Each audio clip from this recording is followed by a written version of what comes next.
Buenas tardes, bienvenidos y bienvenidas todas a esta presentación del nuevo libro de Inmaculada González Carvajal García, El mundo a través de una mosquitera. Como sabéis, Inmaculada es médico, presidenta de la ONG El Pájaro Azul, y es muy querida aquí en Grao porque fue pregonera este mismo año 2022 de la Semana Santa moscona. Unas breves líneas del perfil biográfico de Inmaculada y luego me voy a permitir también hacer algún comentario sobre el libro que he tenido la suerte de leer. Inmaculada, sabéis que es natural de Avilés, doctora en medicina y licenciada en historia. Una persona muy inquieta, activa, practica, como sabéis, varias artes marciales, aficionada a la música, directora de la revista Esculapio, también fundadora, como dije antes, y presidenta de la Fundación El Pájaro Azul, a la que quiero agradecer públicamente que todos los años traiga aquí a este mismo edificio, a esta misma Casa de la Cultura, distintas actividades.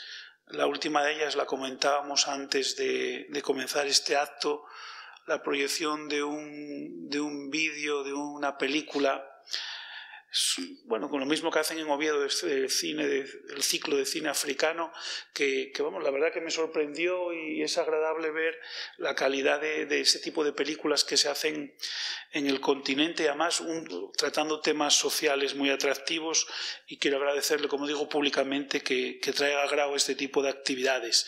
Ya presentó aquí anteriormente su anterior libro, también tuvimos charlas y otra serie de actividades y esperamos que continúe esta colaboración.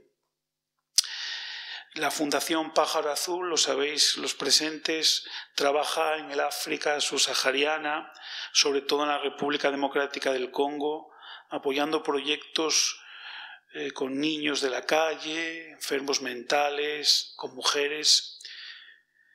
En este contexto de la Fundación es autora de varias exposiciones fotográficas, también es autora de varios libros, como decía, uno de ellos presentado aquí antes de la pandemia, y muchos de ellos relacionados también con su faceta como médico. Por citarlos, por si os interesa, en el año 2004 publicó La homeopatía en España, 100 años de historia. Doctora, y esto me ha dado para qué es, la publicó en el año 2012. Estudio crítico de la carta de Rubín de Celis sobre la inoculación en el año 2020. Y como decía, ya en el 2017, un libro ya más similar a este que hoy presentamos, medio novelado, también de vivencias personales, que se titulaba Y al final todos calvos, que comentábamos antes que ya está a punto de agotar su cuarta edición. Igual que El mundo a través de una mosquitera que hoy presentamos, está también con los últimos ejemplares de su segunda edición. Como comentaba, este libro es un acercamiento al Congo, a la realidad tanto política como cultural, económica, a las dificultades sobre todo que tienen, por ejemplo, colectivos como el femenino en esta sociedad africana, pero también habla de historias reales, de historias de vida de distintas personas, de su propia vivencia, cómo contactó, cómo viajó por primera vez al Congo. En el prólogo dice una frase que voy a citar literalmente. Nos habla de la actitud de vivir una vida con sentido. Hay una cita también que quiero compartir con vosotros que nos ofrece Inmaculada en el libro, una cita de Tagore, y que yo creo que sintetiza también un poco la filosofía de este libro. Dormía y soñaba que la vida era alegría. Desperté y vi que la vida era servicio. Serví y vi que el servicio era alegría. Este libro yo creo que nos apela, que nos ataca, por ser un poco radical en el término, a nuestra conciencia como seres humanos. Ojalá muchos políticos, mucha gente que tiene poder en este mundo, leyera este tipo de libros como este o similares, gente, como digo, que nos viene ahora mismo seguro a la cabeza a todos nosotros. Personas influyentes que nos tenemos que concienciar todos. Ellos son los que más influencia tienen en el mundo, pero Inmaculada aporta unas cifras que a mí me dejaron pasmado realmente. Habla, por ejemplo, reflexiona por el número de muertos de hambre que hay cada día en el mundo. Cada día ronda los 12.000 fallecimientos de hambre en el mundo, lo que es más de lo que provocó la pandemia en sus momentos de mayor crudeza. También nos da cifras de estimación de Oxfam que cada 5 segundos muere un niño de hambre en algún lugar del mundo. Es terrible, pero bueno, es cosas que hay que decir para ser conscientes de ella. Inmaculada en este libro nos da este tipo de información que a mí la verdad que me dejó un poco pasmado y reconocer que no era muy consciente de ello hasta que lo lees en negro sobre blanco, escrito en este caso en el libro de Inmaculada. Este es un libro, por lo tanto, que puede o que trata de abrirnos los ojos sobre conceptos que deberíamos tener ya asimilados, pero que muchas veces no es así. Lo de conciencia global, solidaridad, convivencia pacífica. También sobre cómo estamos educando a la sociedad, a nuestros hijos, en el narcisismo total, en esa acaparación, haciendo un consumo innecesario, acumulando cosas, ropas, objetos. Yo creo que, como bien apunta ella en el libro, necesitamos referencias éticas porque, como ya comentábamos antes de comenzar el acto también, todos habitamos en el mismo mundo y ya estamos viendo que lo que pasa en Ucrania, las acciones que lleva a cabo Putin nos afectan a todos, lo primero en la economía, pero deben afectarnos también aquí. Ella misma nos dice, porque no deja de ser un relato también autobiográfico, que desde cría era una persona muy sensible al sufrimiento ajeno. Todos deberíamos ser un poco como Inmaculada. Esa frase de ella, sensible al sufrimiento ajeno, es algo que se ve en cada página de este libro que, como digo, es en gran parte, es autobiográfico, habla en primera persona. De niña nos cuenta que se recuerda ella misma consolando a otros compañeros, a otros niños, cuando veía a alguien llorar. Hay otra frase que nos dice Inmaculada que quiero citar porque me parece muy interesante, porque dice con acierto que el miedo es el mayor enemigo de nuestros sueños. Vivimos, y nos lo dice Inmaculada, acomodados, con unos hábitos encorsetados. La primera parte del libro, ya lo vengo apuntando, es una explicación muy interesante del proceso personal que tuvo Inmaculada para comprometerse, para acabar fundando lo que ahora es esa realidad tangible que es la Fundación Pájaro Azul, que tan importante labor hace. El título mismo, El mundo a través de una mosquitera, es una metáfora, una clara metáfora que más allá de que la mosquitera nos protege de los insectos, de los mosquitos, protege a Inmaculada y a todos de nuestros propios esquemas mentales y culturales a la hora de acercarnos sin prejuicios a la realidad de cualquier sitio del tercer mundo, de África, o en este caso Inmaculada, en el caso concreto del Congo. El libro, se dice también en el prólogo por parte de Carmen González Canal, no es una novela, pero yo digo que lo parece, o en parte lo es, porque nos narra también, como decía, su experiencia personal. Nos descubre la realidad, en este caso del Congo, con sus complicaciones, con sus peligros, pero también con sus innumerables e indudables virtudes. También me gusta esa frase que dice ella, para un congoleño no hay nada imposible. Su realidad política, como comentaba al principio de mi intervención, también cultural, económica, pero también y sobre todo, y lo que más nos interesa, aparte de dar, pues eso, darnos a conocer, que yo no lo sabía, que el Congo es 4 veces de territorio que España, quiero recordar que 80 millones de habitantes, o sea, es un país importante dentro de África, uno de los más grandes. Un país con una potencialidad que lógicamente no se explota. Pero habla también de casos concretos, de personas reales, de hombres y mujeres que viven y sufren en aquel país. Inmaculada tiene la virtud en este libro, aunque suene trivial decirlo, de entretenernos, de tener una prosa ágil que hace que avancemos continuamente capítulo a capítulo en el libro, pero al mismo tiempo de entretenernos o de deleitarnos con su lectura, nos lleva a lo importante, que es reflexionar y sacar conclusiones de lo que supone vivir en África, en este caso en el Congo, pero bueno, en África en general, pero también de lo que supone también vivir en Occidente, o sea, aquí, todo lo que tenemos a nuestro alcance, ser un poco conscientes de la suerte o de los privilegios o de las oportunidades que tenemos por haber nacido en esta parte del mundo. Y para mí también esa es la cualidad más importante del libro, ¿eh? Hablar del Congo, pero hablar de nosotros, como sociedad occidental. Como digo, es una lectura muy recomendada, muy atractiva, y que nos hace preguntarnos muchas cosas, pero bueno, lo dejaré para el turno de preguntas, y como pincelada así un poco amplia, yo creo que realmente tiene que hablar Inmaculada y el libro. Muchas gracias.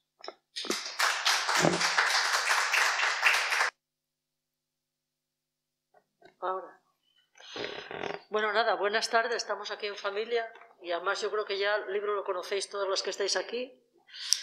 Así que no sé muy bien de qué os voy a hablar para no daros la chapa, porque ya leísteis el libro.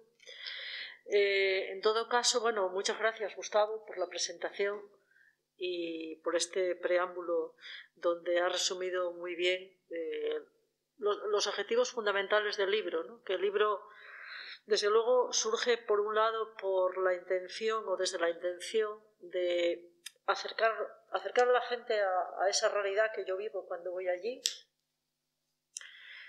y también de compartir con el lector o lectora pues lo que fue el proceso personal que me llevó a ir a África, ¿no? Y a crear la fundación, porque no son cosas que de repente aparezcan en la vida de uno como si cayera una pera de un árbol, ¿no? Es decir, hay un proceso personal, hay una serie de vivencias y hay un pararme en este caso en esas vivencias de tal manera que empecé a hacerme preguntas. Yo siempre digo que el momento que me hice esa pregunta, ¿qué quiero vivir hasta el día que me muera? Pues evidentemente ahí empezó todo, ¿no? Porque aquellas preguntas que no tienen respuesta sí te van trazando el camino, de alguna manera, ¿no?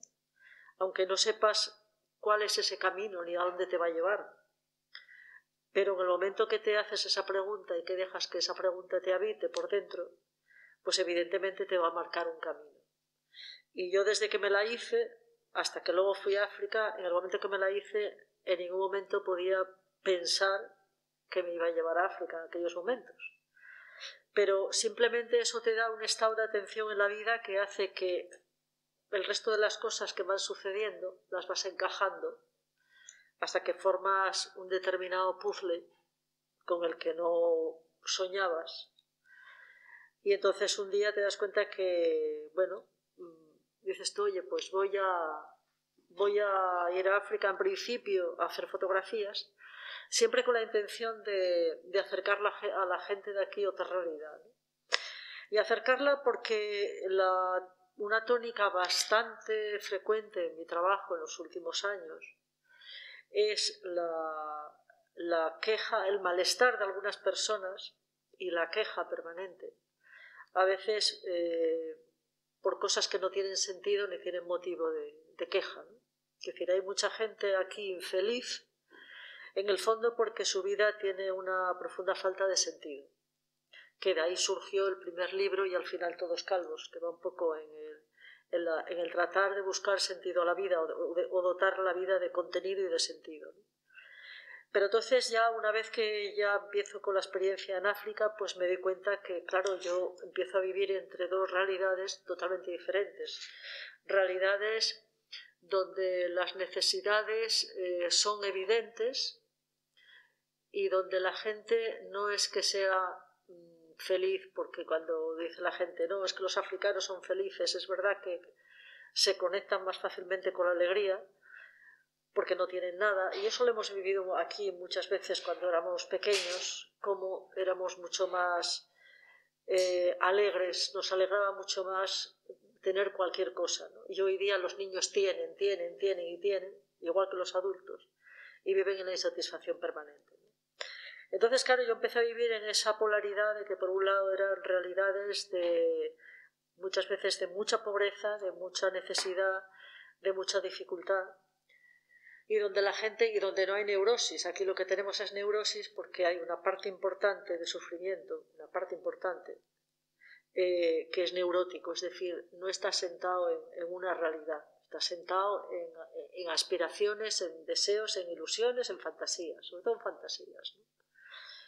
Y entonces el primer objetivo de escribir el libro pues era un poco tratar de traspasar esas realidades, acercar a la gente a esas realidades, y de alguna manera que fuéramos conscientes de que somos afortunados por vivir aquí, por estar aquí y por tener un Estado detrás que mal que bien estemos o no estemos de acuerdo ideológicamente con unos o con otros, pero funciona y nos da cobertura a lo fundamental de la vida, que allí no lo hay, ¿no? Era también en la misma línea, era también un medio, o es también un medio para hablar de cosas muy importantes que tú mencionaste, que es la interrelación de todo. Yo cuando llego al Congo la primera vez me doy cuenta que está todo profundamente interrelacionado. Ahora lo vemos con la guerra de Ucrania, pero yo eso me di cuenta desde el primer viaje. ¿Por qué? Pues porque en concreto el Congo es un país que, siendo de los más pobres del mundo, resulta que es el más rico, uno de los más ricos. Tiene todo en materias primas y en recursos minerales, tiene todo lo que Occidente necesita. Y entonces ahí empecé a darme cuenta cómo Europa vive a costa de lo que tienen otros. Porque Europa, como veis, ¿qué tenemos en Europa? Pues ahora se está poniendo en evidencia con lo de la guerra, ¿no? ¿Cómo nos está afectando tanto? Pues ¿por qué? Porque somos subsidiarios de lo que tienen otros. Entonces, a mí me llamó mucho la atención, ¿no? Cómo un país tan empobrecido como el Congo, sin embargo, era un país tan rico, y cómo nosotros dependíamos, nuestro sistema de vida, sobre todo en la parte tecnológica, sobre todo, ¿no? Dependemos tanto de los recursos minerales de este país. Además, históricamente, porque cuando hablo de determinadas cosas en el libro intento hacer una contextualización o bien histórica o bien geográfica para que la gente también sepa un poco pues este país, por lo menos dónde está, ¿no? Porque de África, como es el continente olvidado, pues no desconocemos los países, desconocemos su geografía, desconocemos muchas cosas, porque para empezar no entra en los planes de estudio ni nada, ¿no? Entonces, bueno, intento hacer una contextualización de todas esas cosas, y entonces quiero hablar y decir, bueno, cómo hay una interdependencia entre estos países africanos que son tan ricos, que son donde más conflicto hay. Cuanto más rico es un país, más conflictos tiene. En África están mucho mejor los países pobres, porque entonces nadie se mete allí con ellos. Y entonces descubro esa interdependencia, ¿no? de unos países con otros, y de ese mundo global que nos ha hecho creer de una manera ilusoria que podemos ir a cualquier lugar del mundo con toda nuestra... como si lleváramos una burbuja con nuestras necesidades y nuestra forma y nuestros esquemas de vida, ¿no? Y no nos damos cuenta la parte perversa de esa globalización, que tiene que ver un poco con esa explotación a veces injusta de los recursos que tienen otros, ¿no? Y insisto, el Congo es un país paradigmático. Además es un país donde se está viendo mucho cómo China se está introduciendo en África, está colonizando África de una manera silenciosa, como lo hacen los chinos, que son muy silenciosos. Y la prueba es que cuando yo empecé a ir en el 2008 no había chinos, en 3 años más estaba lleno de chinos y ya a mí ya me llamaban China, ¿no? Yo no sabía si era blanca o era china. Y entonces siguen metiéndose, lógicamente, haciéndose dueños de las explotaciones, de las minas de cobalto en este caso, las minas de cobalto, de las minas de cobre, del coltán. Y luego también ahora está metiéndose Rusia, se está metiendo Rusia. Entonces, claro, un poco en estos días de la cumbre de la OTAN hablaban de todo eso, ¿no? De cómo todo el eje está cambiando. Y como África siempre la hemos dejado ahí, la hemos ignorado, porque, bueno, oye, África, en fin.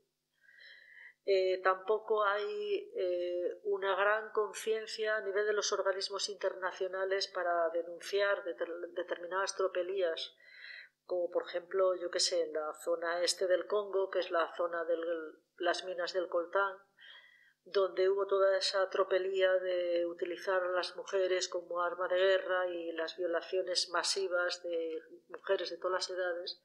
Tardaron muchos años en ser denunciadas por la ONU, cuando ya habían sido violadas miles y miles y miles de mujeres, ¿no? Cuando si esto ocurriera en otra zona del mundo, pues evidentemente las cosas se hubiesen sabido mucho antes, ¿no?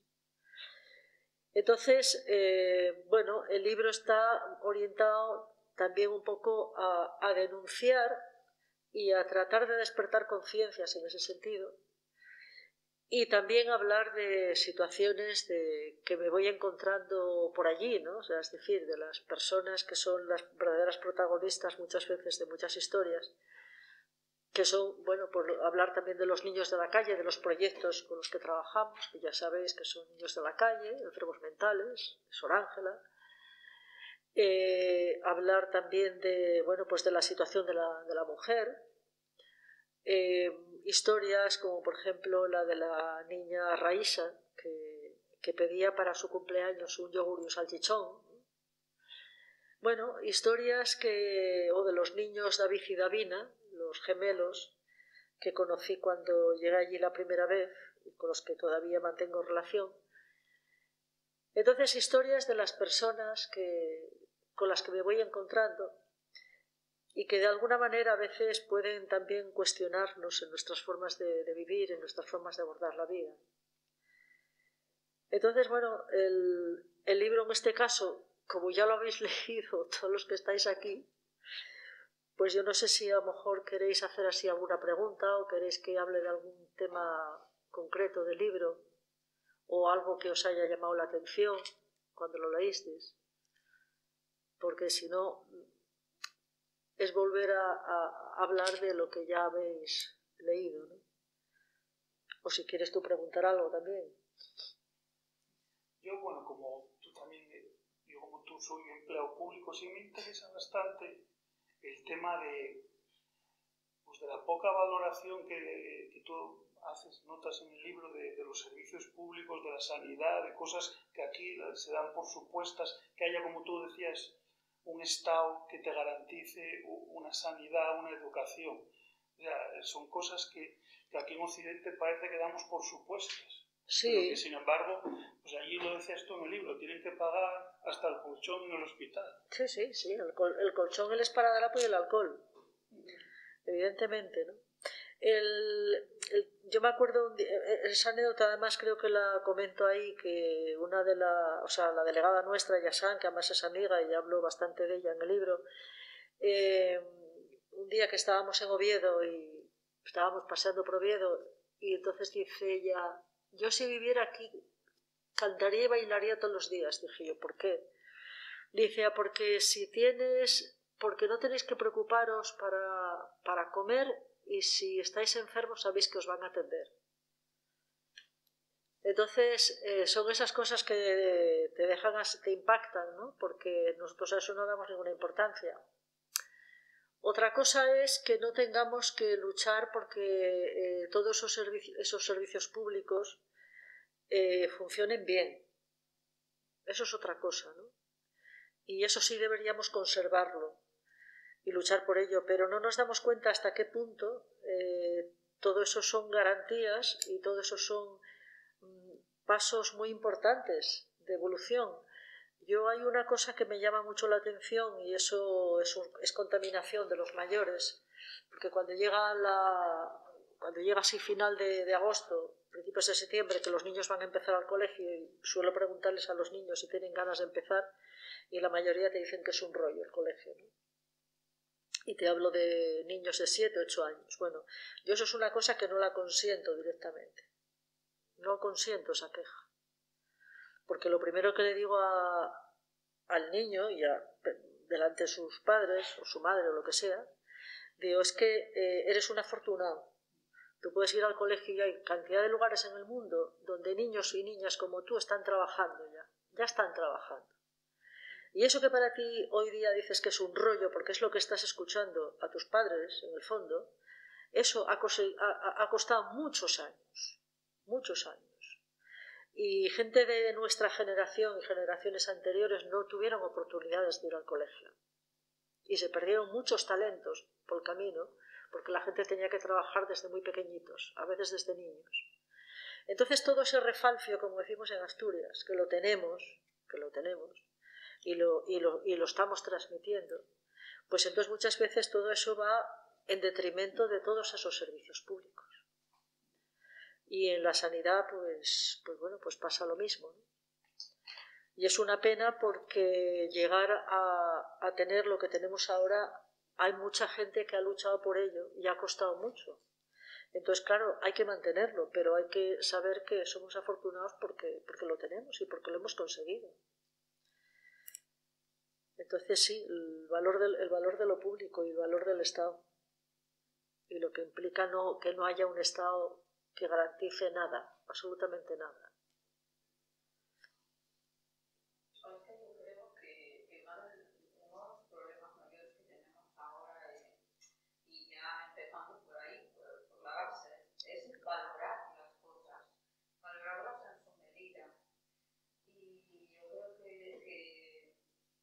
No sé de qué manera, en qué estamos fallando, pero desde luego algo sí que se falla, porque esa conciencia, ese sentir de que tú tienes una situación, que no se trata de que tú empeores la tuya para estar peor, sino de que tú valores y que tengas ciertas cosas, esa alegría de decir lo que tienes. Claro.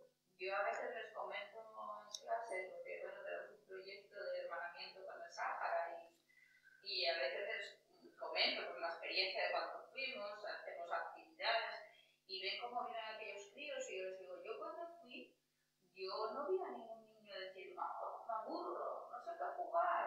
Digo yo, y lo tienen, pero vamos, ni comparación con todo lo que tenéis vosotros.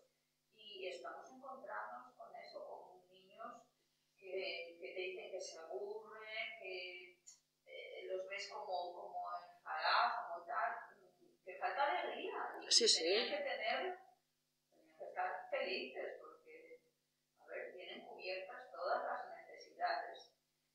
La mayoría, bueno, hay situaciones también tremendas aquí, pero bueno, la mayoría tiene una familia, tienen juegos, viajan y a veces no los ves felices, no los ves alegres, vaya. Bueno, porque yo creo que se les está dando demasiado y tienen demasiado y muchas veces tienen sin demandarlo siquiera, ¿no?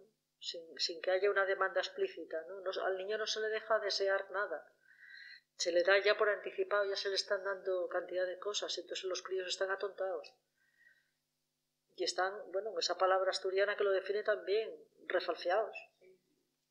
Y claro, lo dijiste un poco también en el libro, o eso creo recordar. Ahora parece que educamos a nuestros hijos para ser más que los demás, no para ser un ciudadano de una... Entonces, parece que los críos de ahora, estoy generalizando, no empatizan como hace unos años, no se ponen en la piel de los demás. Sí, pero es yo, y no sé, a veces da la sensación que no ven más allá de sus propias narices. Y sin embargo, desde los centros y me imagino las familias, yo pienso que las familias que tienes el interés en que sea de otra manera, al contrario, de que haya esa empatía, de trabajar para trabajar en los proyectos de educación, cooperativo, que tal, y luego resulta que cada vez somos más independientes, más individualistas, diría yo. Se contradice, yo a veces me doy cuenta que Sí, se contradice lo que queremos conseguir con la realidad que nos encontramos. Muchos son hijos únicos. Ahora parece que hay cada vez más rivalidad desde los críos en competiciones deportivas, una serie de cosas que muchas veces tienen su lado positivo, pero en otras yo da la sensación de que incentivan demasiado la competitividad entre los chavales. Y antes pues en cada casa había 4 o 5 críos y ahora son todos hijos únicos o primos únicos, nietos únicos. Entonces, claro, lo que dices tú, son los príncipes de la casa. Es que hay otro hecho que yo creo que a veces no se tiene en cuenta. Yo me acuerdo durante la pandemia, estábamos en el confinamiento y escuché a José Antonio Marina, que hablaba de que el sentimiento de misericordia se desarrolla antes de los 5 años. Si antes de los 5 años no has desarrollado el sentimiento de misericordia, no, es algo que luego no aprendes. Y ese solamente te lo pueden ayudar a despertar, solamente te lo pueden despertar en casa. Y solamente te lo pueden despertar cuando te hacen ver. Es decir, yo no salgo como un hongo porque resulta que soy sensible, no, es que mi familia, mis padres, toda la vida, desde que tengo conciencia, y es desde muy pequeñita, que comía fatal, y entonces yo sabía que había niños que pasaban hambre. Y eso era comida y cena todos los días, porque yo comía fatal, hasta los 10 años. Pero vamos, con 3 añitos, con 4 añitos y 5 añitos, yo sabía que había niños. Y aparte que había niños en mi casa, se vivían una serie de situaciones donde yo veía cómo mis padres ayudaban a otros. Y eso lo vivía en casa, porque en aquella época los colegios no tenían la sobrecarga que tienen ahora, que son los depositarios de todo lo que nos enseña en casa. Es decir, ¿qué más da que tú en el colegio aprendizaje cooperativo, el no sé qué tal, pero si son chorradas, eso lo aprendes donde lo tienes que aprender? Entonces, claro, ¿qué ocurre? Que hasta los 5 años el niño es el centro del universo y es adorado por todos. Y entonces, y además todo el mundo pierde la verticalidad y todo el mundo se arrastra por el suelo delante de aquel niño, porque eso es la mayoría. Eso es la mayoría. O sea, yo el otro día con una abuela en casa, con una niña insufrible, o sea, la típica niña de un par de cachetes bien dados, y entonces, claro, ¿qué me dice la abuela? Yo le doy lo que ella me pida. Digo, pues flaco favor le está haciendo a su nieta.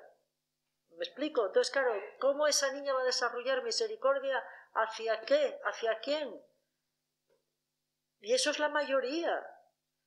Entonces, claro, ¿qué ocurre? Que si hasta los 5 años ese niño no ha despertado ese sentimiento de misericordia, de compasión, es decir, de condolerse de alguien que sufre, se acabó morena. No tiene posibilidades. Luego sí, en el colegio hacéis lo que podéis.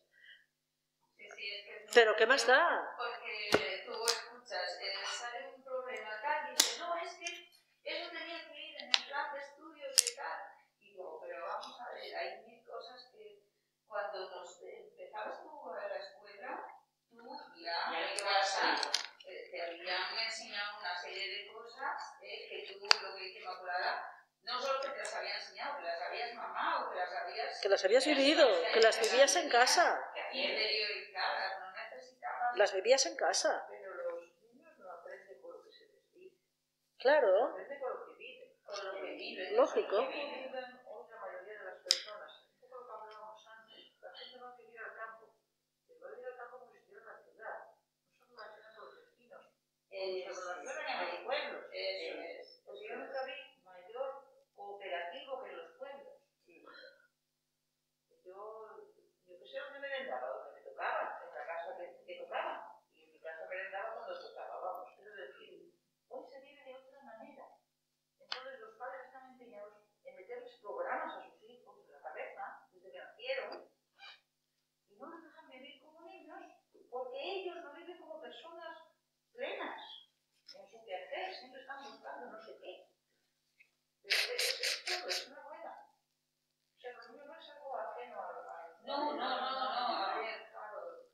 claro que no es ajeno. ¿Y dónde están los abuelos? ¿Y qué relación hay con los abuelos? Pues esa... El abandono de explotación, a la mayoría de los casos, ¿no? En todo sentido que lo digo bien, lo de explotación. No, en algunos casos de explotación. Entonces, es que esto es todo un poco revuelto. Ya. Sí. A ver, yo creo que la vivencia con los abuelos es muy enriquecedora cuando esa vivencia es cada uno en la posición que le corresponde, y cuando te toca mimar y eso te toca, y cuando te toca es reprender o corregir. Lo que no puede ser, claro, es lo que decías tú antes, que a veces se dan esas circunstancias, que es una tiranía. Tiranía, total. Del pequeño hacia el mayor. Sí, Entonces, si juntamos todo lo que se va diciendo aquí, porque yo estoy de acuerdo con todo lo que tú has dicho de la competencia y todo, pues es un resultado, ¿no? El péndulo está en el opuesto total. Tendrá que bajar. Sí. No sé sinceramente, porque yo creo que hay un grupo de personas que vemos las cosas así muy claras, pero veo otro grupo de personas que quieren poner ahí unas orejas. Sí, por lo supuesto. que va bien, y oye, yo no me voy a complicar la vida ni cantar tampoco. Por supuesto. Pero nos destruimos como sociedad, a este paso. Y luego que todo vaya bien. Claro, que el momento que hay un tropiezo, entonces, amigo, ya no saben a dónde... No nos preparamos para, o sea, claro, de esa manera, ¿qué pasa? Que no se prepara para... Yo experiencia muchas veces es que un niño o una niña llega al cole a 3 años y nadie le dijo que no a nada hasta ese momento. Cuando en realidad te vas a encontrar con muchos no. Exactamente. Claro, y luego sigue la cosa y claro, tú tienes que prepararlo, porque no todo va a ser en su ambiente, a lo mejor puede ser el único, el primero, el preferido, pero luego la sociedad encima es muy dura y tienes que estar preparado para cuando vengan buenas y cuando vengan malas. Pero si hasta el momento solo viste la parte buena, pues cuando viene la mala no tiene recursos. ¿No? Y aparte que luego ese niño o esa niña que son el centro se juntan con otros que están como ellos, que son también en el centro, que son personalidades narcisistas, todos juntos unos con otros, a ver qué hacen. Que era... Competir, lo que decía Gustavo, sí, competir. Claro. Y lo que en la competición luego lo pasan muy mal porque, claro, hay lo que hay ahora. Y compiten ellos y compiten las familias.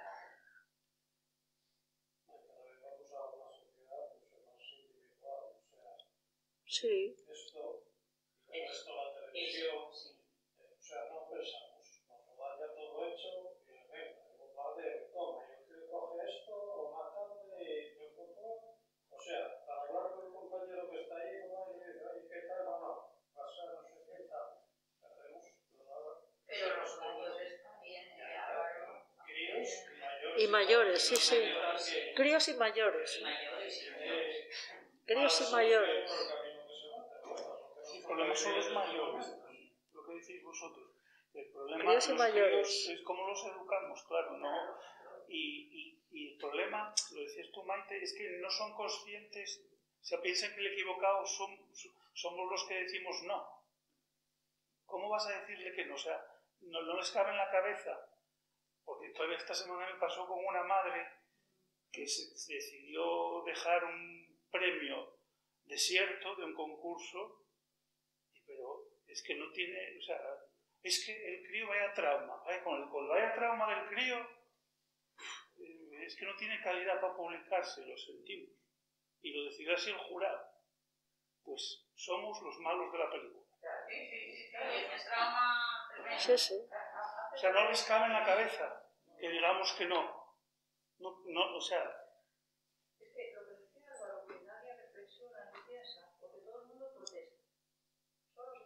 Sí, exactamente. Exactamente. Pero no hay obligación. Exacto, y que no son las personas, claro. Como este mundo hoy no lo vamos a hablar. Bueno, hombre, oye. Para cambiar de tema, la primera vez que fuiste al Congo, que llevarías en tu cabeza, tus ideas, no te imaginarías aquello. Cuando llegaste allí, abrimos la puerta del avión, te vimos la primera vez impacto así, ¿qué pasó por tu cabeza? Mira, la primera vez, que además la primera vez yo fui acompañada por una de las teresianas, ¿no? Donde me alojo siempre. La primera vez es que me impactó todo. Desde cuando bajé del avión, esa sensación de una bofetada de calor húmedo y una sensación de un aire denso, ¿no? Y pesado, no solamente por el calor, sino con olores muy intensos también, ¿no? Era porque ahora tiene un aeropuerto Kinshasa más o menos normal, pero entonces el aeropuerto de Kinshasa había ratones, había ratas por el aeropuerto. No había, por ejemplo, ¿cómo se llama?, carritos para llevar las maletas. Entonces había allí un montón de chicos, cogían el equipaje, te tiraban la maleta así, venía alguien a ver si te podía llevar las maletas, porque no había... O sea, era un aeropuerto a la africana, el más puro. Luego eso lo han cambiado en los últimos años. Y luego, claro, me sorprendió todo, porque el primer día, al día siguiente de llegar, lo primero que hago es ir al hospital y ir a visitar a aquel niño y ver que hay gente que está encima de un somier, aquel típico somier de muelles, los que tenemos por aquí a veces separando las lindes de las fincas, ¿no?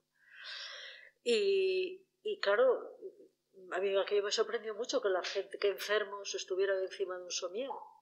Es cuando pregunto y entonces me dicen que claro, que allí si quieres tener colchón que lo tienes que pagar. Entonces me sorprendía absolutamente todo, a pesar de que yo había viajado mucho por Latinoamérica y había viajado por la India, pero esto era mucho más fuerte en el sentido de mayor miseria. Esa sensación el otro día Carlos Espósito, que le hizo una entrevista de la COPE, le hizo una entrevista a Sor Ángela y lo comentaba, ¿no? Las calles de arena, no te podías imaginar que en el centro de una gran ciudad que ahora mismo tiene 22 millones de habitantes, Kinshasa, y a cuatro calles no, si este es el gran bulevar, que si ves esa foto y parece una gran ciudad, ¿no? O sea, pues a lo mejor hay 8 carriles a cada lado, ¿no? Y 2 calles más allá es arena, transitas por arena. Entonces, esa sensación de desastre, de pobreza, de desastre, me impactó todo. Ya luego me fui poco a poco, bueno, pues te vas acostumbrando, lógicamente. Por eso yo siempre digo que cuando alguien me dice, hablas de algo de allí y la gente te dice, no, ya me lo imagino, yo no te lo puedes imaginar porque no tenemos referentes. Y además, yendo a otros países, como por ejemplo Costa de Marfil, Camerún, que estuve en Camerún también, no tiene nada que ver. El Congo es muy duro, es un país muy duro. Y luego esa sensación de fondo de inseguridad, de que yo no puedo ir sola, no puedo coger sola un taxi, por ejemplo. Un taxi, bueno, un transporte de esos, ¿no? Porque allí todo es compartido. Entonces tienes que ir con gente que vive allí o con gente local o con gente que se maneja muy bien, porque te pueden raptar, te pueden asaltar, en fin. Entonces es un país complicado. Yo siempre digo que en cada viaje, hice 22 viajes hasta ahora, este año marcharé el 23 de julio, ahora será el 23, y en cada viaje siempre hay cosas que te sorprenden. Eso te iba a decir. que nunca... del tiempo que llevas viendo, Sí. cuando vuelves todavía... Sí. Sí, porque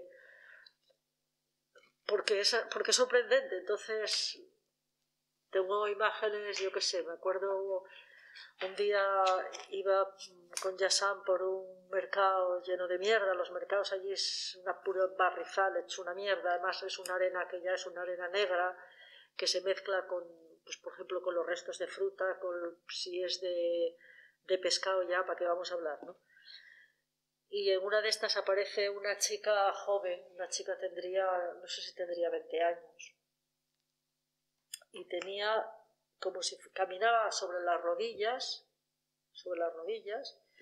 y tenía las piernas dobladas hacia atrás, ¿no? Y entonces llevaba en las manos unas gomas, una especie de gomas como si fuera de neumático, para poder apoyarse en las manos y caminar, y luego llevaba las rodillas forradas. Y dos imágenes de ese tipo que es que dices tú, pero bueno, ¿y este ser humano cómo puede vivir en medio de todo esto, ¿no? Entonces sí, son países... Es un país duro. ¿Y ves algún progreso en este tiempo? ¿O te parece que vamos a ver. En cierto sentido sí, o sea, yo cada vez que voy diría que está un poco mejor. ¿En qué sentido? Bueno, por ejemplo, ahora hay un aeropuerto, digamos, normal, es un aeropuerto pequeñín, pero es un aeropuerto normal, eso no existía. En infraestructuras, claro, las están haciendo los chinos. La pregunta o el interrogante es cuánto tiempo van a durar esas infraestructuras más o menos bien. Ellos mismos son conscientes que los chinos hacen las cosas como las hacen. Pero bueno, han hecho alguna carretera al aeropuerto y todas estas cosas, ¿no? Y lo que sí es verdad es que yo siempre digo que el mayor potencial que tiene África es la juventud. Y es una juventud con un gran deseo de formación. Tiene muy claro que la formación es una salida. Y claro, esto que dentro de lo malo tiene sus cosas buenas, esto los acerca al mundo. O sea, o les abren las puertas al mundo, para lo bueno y para lo malo. Sí, pero te das cuenta que hay pues mucha gente que está formada y formándose muy bien. Y gente te asombra, pues por ejemplo, yo que sé, muchísima gente que habla varios idiomas, entre otros el español. Si abrieran un instituto Cervantes en Kinshasa, tendrían, vamos, cantidad de gente para aprender español. Hay una gran avidez por aprender, cosa que aquí no tenemos, que esa es otra. Entonces, claro, hay muchísima población juvenil, porque el 40 y tantos % de la población tiene menos de 18 años, y de esa gente cada vez la gente intenta buscar vías de formación y formarse, y por eso digo que bueno, en el futuro quién sabe, quién sabe, porque tampoco pensábamos cuando éramos pequeños y el día del domo te dan la cabeza al chino para ir a pedir, tampoco íbamos a pensar entonces que los chinos iban a estar como están.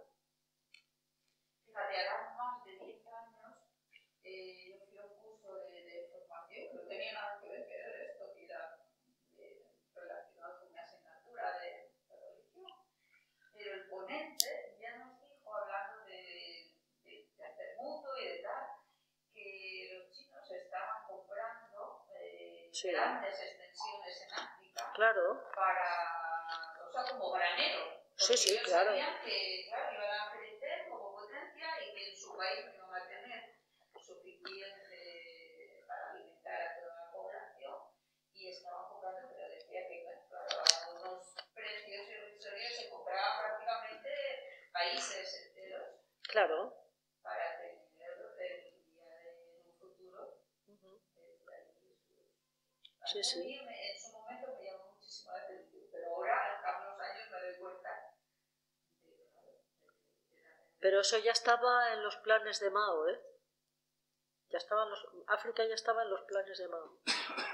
Como ámbito geográfico de expansión, previendo, por un lado, que los chinos son muchos y necesitan sitios de donde sacar, pues eso, el arroz, por ejemplo. Y eso ya estaba en los planes de Mao. Pero ahora se están metiendo también los rusos. Y luego eso que dices de, por ejemplo, sesiones de formación, pues yo, por ejemplo, bueno, no esto, yo llevo unos cuantos años en la enseñanza, pues antes tú les preguntabas en una clase, ¿qué queréis ser de mayores? Decían médico, youtuber, enfermera, no sé qué, y a la pregunta, youtuber, futbolista, modelo. Claro. Sí. O sea, para que encuentres, también encuentras algún crío, alguna cría que te dice, eso que tiene una profesión, tal, pero es que es curiosísimo, vamos, el cambio. Claro. Y claro, yo no me extraña porque están viendo que, bueno, pues eso, los modelos que tienen de sociedad, quien triunfa, quien gana dinero sin esfuerzo. Claro, sí. A ver, ¿cómo le dices a un chaval, a una chavala que estudie tantos años de medicina y luego la carrera y luego el MIR y luego no sé qué y luego no sé qué más, mientras que otro haciéndose fotos y subiendo y siendo guapo y degradando a lo mejor a quien no es tan guapo y machacándolo, porque luego la guerra que tienen entre ellos, como si quieran a pegar y como si quieran a hundir a otra persona también, si no es como ellos y todos tan lindos y tan guapos. Porque ahora se vive con el espejo del cuerpo, no se mira para adentro para nada. Así es. Así que nada, a ver qué pasa en los años venideros, que está la cosa poniéndose muy complicada. Muy complicada. Muchas gracias a todos y un aplauso para Inmaculada, ¿no?